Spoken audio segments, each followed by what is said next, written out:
Hello and welcome to the Upon Further Review podcast brought to you by Field Street Baptist Church. On this podcast, your host Cody Kitchen sits across the table from Dr. John Hall as he reviews his Sunday sermon from the week before.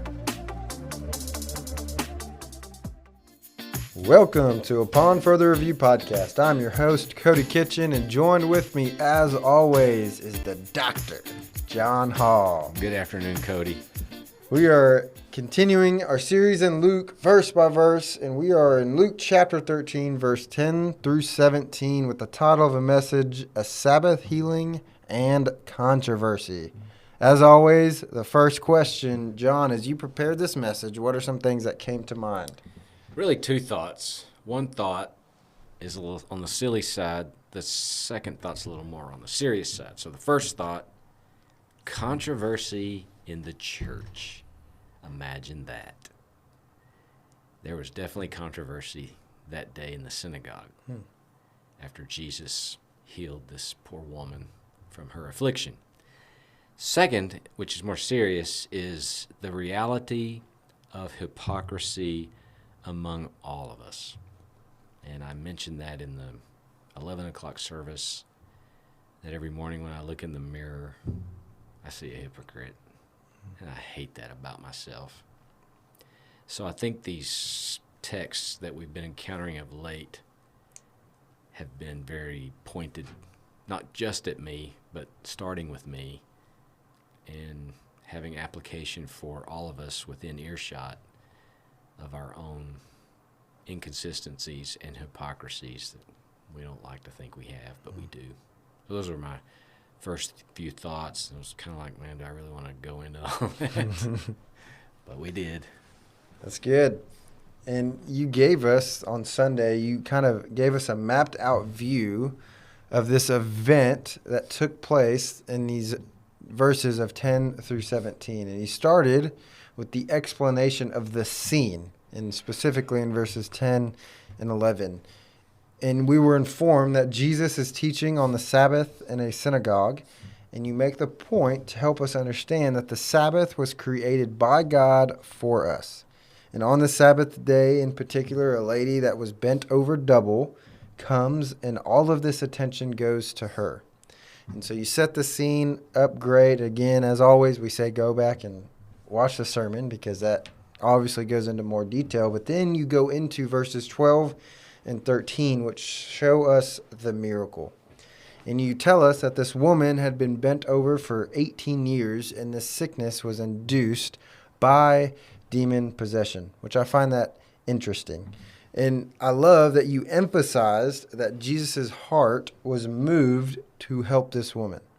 He healed her. Her reaction was to worship God immediately. And you say this, quote, "There was reason to rejoice. There was reason to be filled with unbridled joy. There was reason for spontaneous praise," end quote. So my question is, what makes this miracle so special, and what categorizes a miracle? Well, let me remind everyone that, to put it very simply, a miracle is defined as something only God can do. It goes against the natural order, the laws of nature. Only God could do that. Relative to this particular miracle Jesus performed, he healed a woman who, as you've already identified, was doubled over. So in all likelihood, if you can visualize this, she was bent over at a 90-degree angle, and she had been this way for 18 years.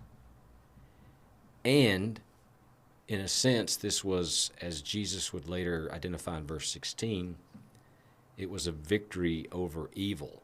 And because part of her affliction was at a minimum demon-influenced, and Jesus says that Satan essentially had afflicted her in this way. So it was a miracle of epic proportion, if you will.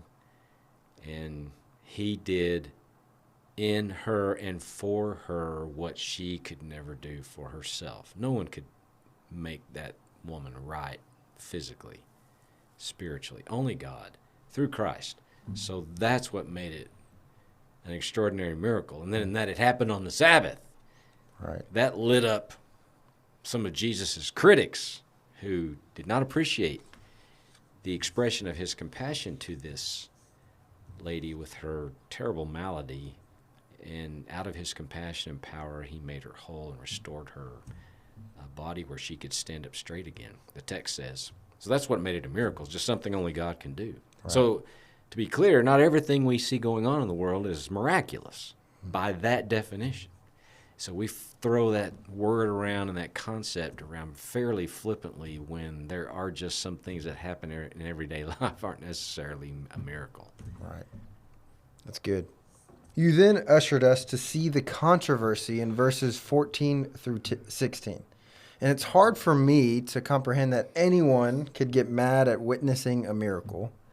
I have never fully witnessed a miracle myself, but I just can imagine if I witnessed one that I don't know if my first inclination or thought would be to be angry. But I wasn't there. I'm not going to give this guy a hard time. But I'm sure witnessing someone to be being healed would be, as you've already said, miraculous, knowing that God did that. But we see in this story, one man did, and he was the synagogue leader. And you informed us that this man was responsible for the maintenance of order. And he was upset because Jesus had healed on the Sabbath day. And you explained to us that the original purpose of the Sabbath was a day of rest and worship. You emphasized that the religious leaders did not realize, and I love that you said this, was the divine Son of God, which he is the one who created the Sabbath. You also said that Jesus pointed out their inconsistencies. They were placing a higher value on animals than people. And my question is, can you maybe expound on how important it is that we should meet the needs of people like Christ did? And, really coming from that point of these inconsistencies, just like in this day where these Jewish leaders were more worried about the Sabbath day and these animals than the needs of this woman. Mm-hmm.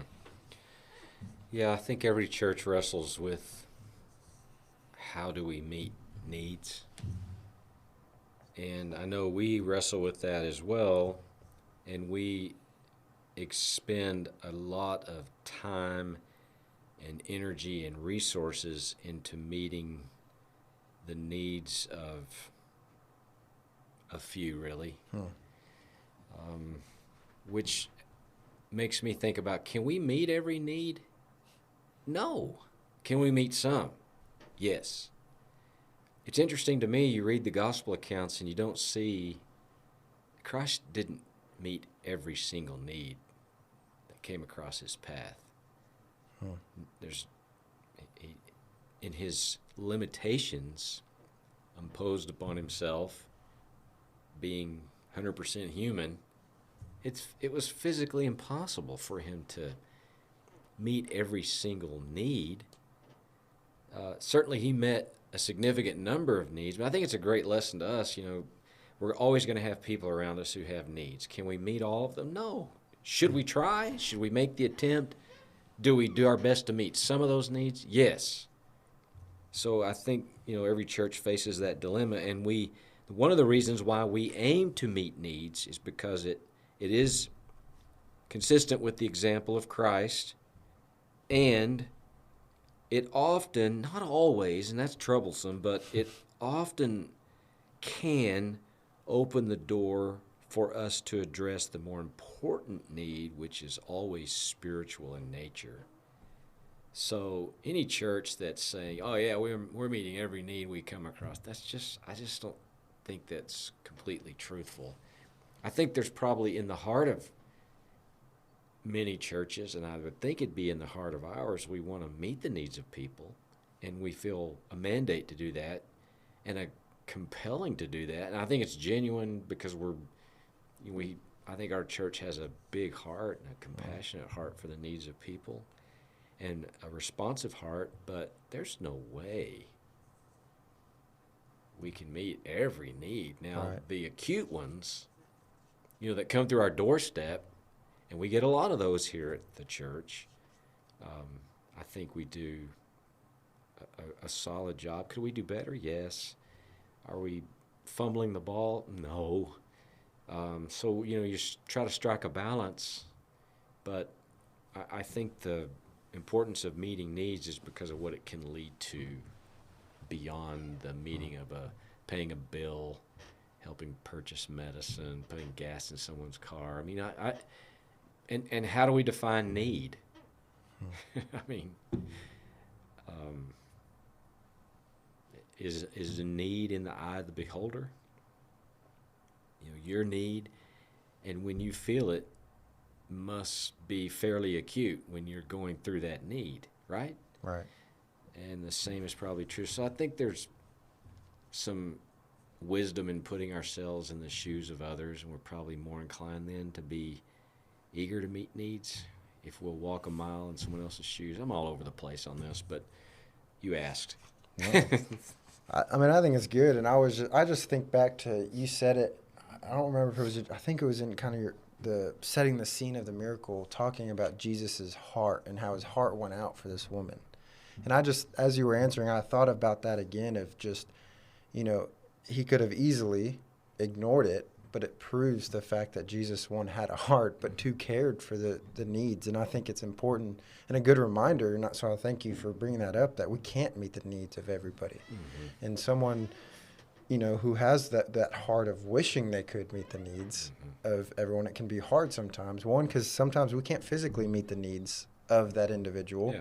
Sometimes all we can do is pray for them, and I think that's where discernment comes into play, one. But so I appreciate what you're saying, is that we can't meet every need, but we should still, in there, either one, care for them, or just also, I think the best thing we could do, is you even said that, is to pray and even share the gospel if we're led to do that. Yeah, and probably the worst indictment on the individual Christian, and even Christians as a whole, is when we are so confronted with a right in your face need and we do nothing. That's when we should be bothered. Absolutely. As opposed to, man, their needs I just don't know about, that obviously I haven't met. What's troublesome is when the need is right in front of my face and I don't do anything about it, if indeed I have the capacity to help alleviate that need. That's where we should be bothered. That's good. That is really good, and that's why I love this church. And as you said, we're definitely not a perfect church. We get things wrong, but there's definitely ministries within this church and people who just love to meet the needs. And I think that's something that... And we do, just for the record, we have a lot of community ministries where we're reaching into the community to meet the needs of people, but those ministries fly under the radar. And we aren't necessarily out trumpeting our own horn, which kind of goes against the grain of, Jesus is clear. Your left hand doesn't need to know what your right hand's doing. But so I would assure the church, or whoever's listening to this podcast, that there are needs that Field Street is engaged in meeting that we just don't. Probably we need to do a better job of informing our membership that, hey, we're doing that. I think we're trying to do a better job of that.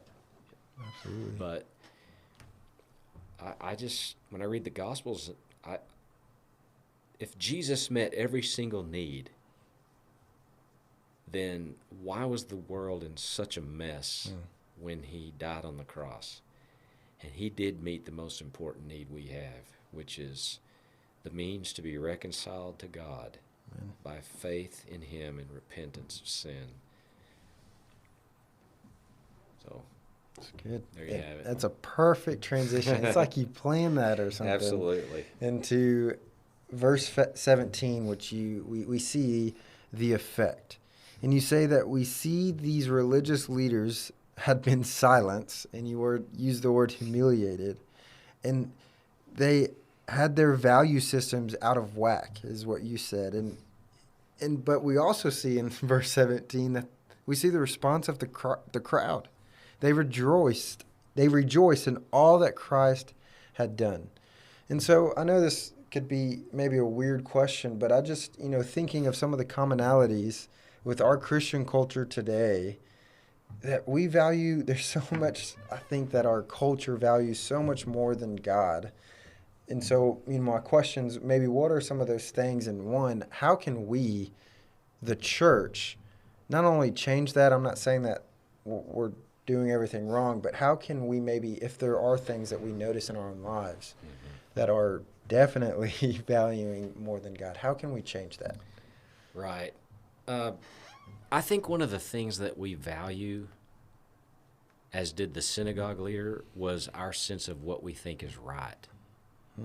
And I have no doubt in my mind that that synagogue leader was doing what he thought was right. He was guarding, in his mind, the integrity of the Sabbath.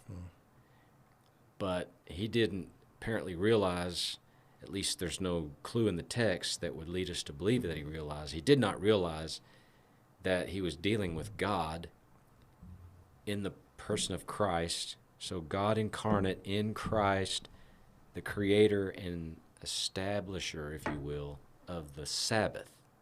So he's Lord of the Sabbath, and Jesus is going to heal on the Sabbath. The Sabbath, he said, was made for man, not man for the Sabbath. And so I think one of the commonalities we have with the people of that day is just, a sense of we think we're right.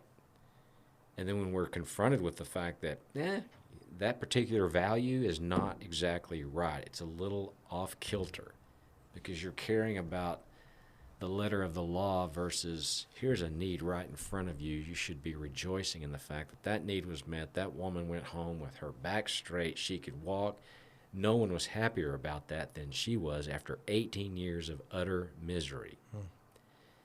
And Jesus healed her. And everyone at church that day should have just been beside themselves with joy. But one of them wasn't, at least as Luke describes it.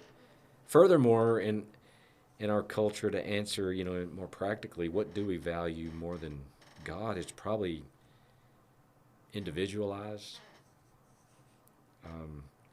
I think in our culture today, we value ourselves more. We value our recreation time. Some people value their pets. We value material possessions. Now, I'll give you an example that paints me in a poor light. I'm sorry. So maybe most of our listeners, the 7 or 8 of them that listen to this podcast. Hey, it went up. I know, from 4 to 8. So actually, that's really good. I recently purchased a Ford Mustang, an old Ford Mustang, a 2011, 132,000 miles on it.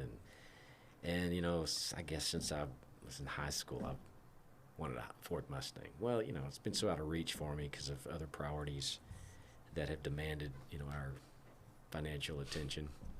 So we finally got all the girls outfitted with a car and got 2 of the girls out of college. And Julie has 3 more years, but we got her a car. And so my wife, Beth, said, okay, we can start saving for your car. And so we did, and I've been looking for a while. Anyway, long story short, it's already too long. But so I was leaving the church one day, and mind you, the car's pristine. You know how it is when you get a car. It's just nice. It's clean inside. Smells great. I was leaving, going down Wardville, pulling out from where I park at the church, heading down Wardville, going west. And there was this guy that he's walking. It's hot, and he's carrying grocery bags, and here's a need. I mean, it's right in front of me. And so, I'm kind of confronted with a dilemma. What am I going to do? Because if I was in my pickup, I wouldn't even bat an eye. That pickup is nasty. Nobody likes riding in it. And I would have just pulled over and said, hey, you need a ride?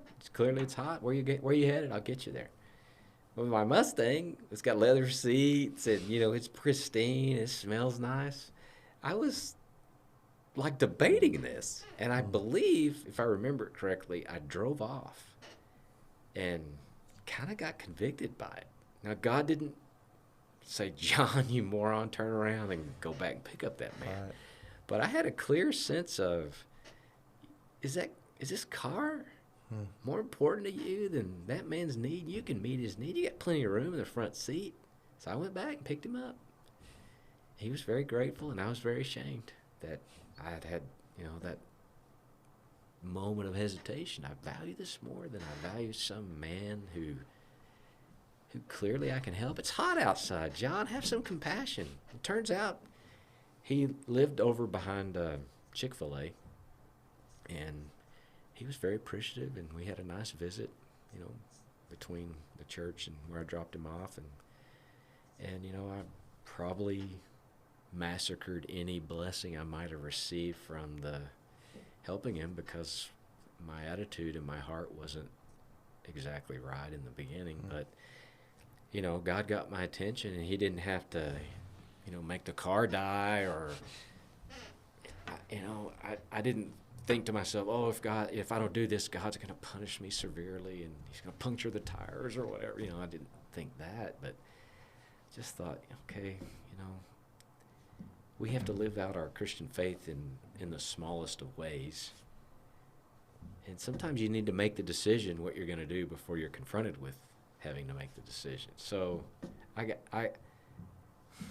not proud of it, but I think I got the message, and Sure. I'm grateful for the Lord's gentle way he communicated it to me. I went back, picked the man up, and I'm glad I did. And it's just a car. And that's how we've always looked at our car. It's just a car. It gets from A to B. It's a tool. It's a means to an end. It's a resource. But you know how you are when you get a Ford Mustang. You're a little more picky. I've polished it more than I've ever done any other car. And but I don't need to let my value system get all out of whack, because that man's need was right there in front of me. So I guess it's where it landed for me. A reminder of, if we're not careful and not really almost vigilant about it, we can let our values get out of kilter, and we start valuing things more than we value God. Yeah. It's a good reminder for all of us. I appreciate you sharing that. And, I mean, it is, I think, and what I loved about the story most, and I know it's not why you said this, but I think it's a good reminder for us all, is that, the conviction that you felt, you acted on it. And I think that's so important, and that was part of my question too, is, once we realize that, and I don't want to speculate because Luke didn't give us this, but I'm sure that Jewish leader, as you said in the beginning of it, had some sort of, maybe later thinking about it more, being almost this is not a good word, but demolished by Jesus, by, being humiliated. I'm sure he thought about it. We don't know that. And I don't want to speculate, but just knowing as a human, I'm sure there was some sort of conviction of some sort. And so I appreciate you sharing that. And also the side of, that you acted on the conviction. I think that's what we're called to do. And when we fail, that's grace of God that we're given because of Jesus, that we get to be a part of that. So I appreciate that story, and I think it helps. It helped me understand. I think we're called to do one thing, and sometimes we can't meet the need, but when we can, act on it. Yeah. And so I appreciate it. And so as we close, again, I always say this, but my favorite part, give me some final thoughts. What are your last words? Yeah, thank you. I guess my last words would go back to something I said in the sermon, even as I was saying it. I was thinking to myself, why would anyone want to take on Jesus in an argument? You're not going to win that argument. And I suppose all of us in our Christian experience, in our growth with the Lord, we've certainly naturally had those moments where we've been inclined to want to argue with him. And then we come to that realization that we really don't know best. He really does know best. He really is wise, and we're foolish. And I guess more and more I'm starting to understand it's taken me too long to get there, that the only posture that makes really any sense these days before God is silence. Just listen and obey. And that's hard. That is hard for all of us. Number one, it's hard to listen because we have so much mind clutter, so many distractions, so many things pulling at our time, our attention. it makes listening to God difficult. And then the obeying part. So once we kind of get better at listening to him, then we have to deal with obeying him. And then we can think of every kind of reason under the sun for, I don't know if I want to do that. That's going to be inconvenient. That's going to take time. You know, all the ways we rationalize away. But I suppose, you know, like the synagogue leader, the audacity of him addressing the crowds and indirectly dressing down Jesus for healing that woman on the Sabbath. And Jesus like, you hypocrites. Yeah. Wow. I mean, it leaves you speechless. I would have loved to have been a little kid in church that day. Can you imagine how chattery you'd be at home? Oh, yeah. When you're eating whatever they ate. You know. Anyway, those are final thoughts. That's good. Transition now into every listener's favorite part. Of course. Just that stupid segment. So, John, you want me to bring it this week? Off. I want you to bring it. You're the host. You need to be responsible for bringing this. You know, I'm one of those once a year, good enough. So, in discussing what we were going to bring to our listening audience, what would the 8 of you enjoy hearing? So, most days of the week, I go out and run at about 5 in the morning. And I think most everyone who lives in Cleburne knows that we're in like stage 2 of our drought protocol, which calls for limited watering of our yards. So I've noticed on some of my runs, I will not reveal the location so as not to reveal the guilty parties. But there's some sprinkler heads missing. And when a sprinkler head is missing and your sprinkler is on a timer, that valve releases that water, and the water just goes where it's supposed to go. And if a sprinkler's there, it goes out in a measured way. If the sprinkler head is missing, it just goes out like a geyser. So Libby, my Labrador Retriever who runs with me, she's really appreciated it because the gutters are full because there's so much water coming out. She runs in the water and then has something to drink on these really hot mornings. So to those individuals who have provided that courtesy to us, we're very appreciative. But I just have to say, people who don't check their sprinkler systems under drought conditions and are not aware that they have sprinkler heads missing and they have geysers in their yards, man, that's stupid. What do you think, Cody? That's stupid. It's also stupid because no matter where you live, especially I know the day that you're supposed to be watering it, you don't run on that day. And so that's what makes it even more stupid. Oh, man, it's Monday, Wednesday, and Friday. And I run by this place, and, man, there's just water everywhere.